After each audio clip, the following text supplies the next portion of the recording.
ससुराल आकर बहू बिगड़ गई है। सपना की शादी को कई साल हो गए थे। सब बढ़िया चल रहा था।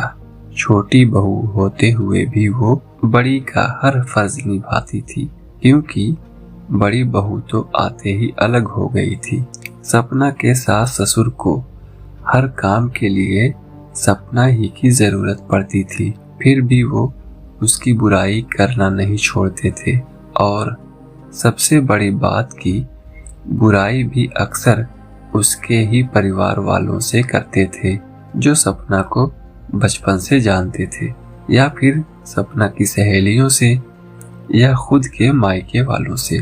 पहली बार जब शादी के बाद सपना की दोस्त आई तो सासू माँ ने उससे भी सपना की बुराई करना शुरू कर दी। जब सपना को पता लगा तो उसने अपने पति सुरेश से कहकर माँ जी को समझवा दिया था कि कम से कम जो लोग उसे जानते हैं उनसे तो उनकी बुराई कर खुद की जगहसाई न करवाएं।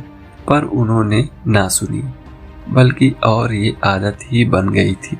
आजकल तो अक्सर ये कहती थी कि सपना तुम पहले ये काम अच्छा करती थी, अब नहीं करती हो, फिर भले ही वो कोई भी काम हो। सपना की बुआ उसके ससुराल आई थी, तब सासू माँ को किसी पार्टी में जाना था। वो बुआ को भी साथ ले गई और आदतन सबके सामने ही सपना की बुराई करने लगी। कहने लगी, सपना पहले सब अच्छा करती थी, पर अब कोई काम ठीक से नहीं करती। ना ठीक से रोटी बनाती है, ना सब्जी, ना अच्छे से कपड़े पहनती है, ना बच्चों का ख्याल रखती है।